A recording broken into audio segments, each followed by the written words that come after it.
Joining me now, our wonderful Kel Richards, to get into the words of the week. I'm going to start with Lydia Thorpe because she wore that T-shirt in the Parliament, in the Senate. I think it was on Monday, emblazoned with the word Gammon, G-A-M-M-I-N. She was ticked off by the Senate President. Now, that's not because of what the word was per se, Kel.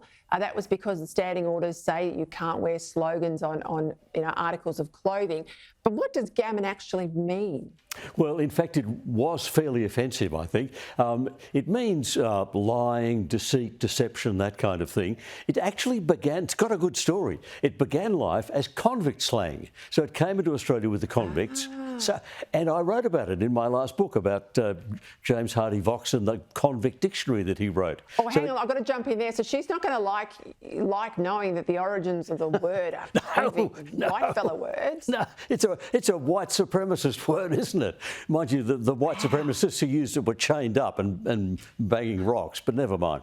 But very early on, by about the mid-1800s, been picked up by Indigenous Australians and became part of their language, and still is to this day part of Pidgin and part of Australian Aboriginal English.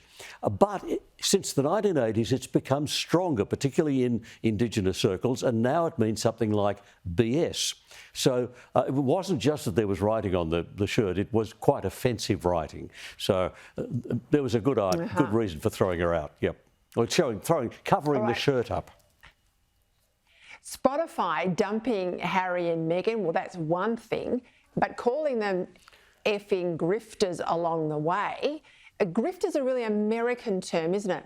Yes, exactly right. First recorded 1915, American term for swindlers, fraudsters. I mean, it's a very heavy thing to call Ginger and the Whinger fraudsters and swindlers, and it has meant that all the way along. It appears to be a development on the earlier word grafter, and grafter was a swindler or a fraudster, and grafter comes from the verb to graft. To graft, in turn, came into English a long time ago from an old Norse word meaning to dig. From to dig, it came to mean to work, and from to work, it came to mean a special kind of work, a dishonest, cheating, lying, stealing work. So that's the history of the word, but it's a very, very strong word to use, isn't it? So they've got to understand they've got no future with Spotify at all. Anthony, one of our viewers, wants to know the origin of the phrase, wouldn't know him from a bar of soap. There was an earlier expression, wouldn't know him from Adam, which has been around for hundreds of years. I think this version is Australian. The best research I've been able to do is it first turns up here in Australia, I think about 1938, in Smith's Weekly, in a wonderful cartoon by the great Stan Cross.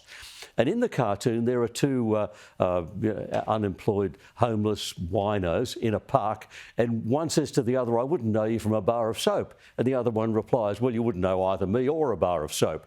So I actually think that's the start of it. So it may be one that actually belongs to us, a bit of Australian verbal invention. We're good at that. Just a quick one, can we get bloke in 30 seconds? Yeah, from a gypsy word, either from Romany or Shelter, one of the languages the gypsies spoke. They used the word have a Hindi background. There's a Hindi word lok, meaning a man, but probably from a gypsy word. Ah, there you go, not as Australian as we thought. Well, I love that Lydia Thorpe word. I wonder if she's watching the program tonight. Poor old Lydia. There you go, Kel, thank you. We'll get on to more of them for next week.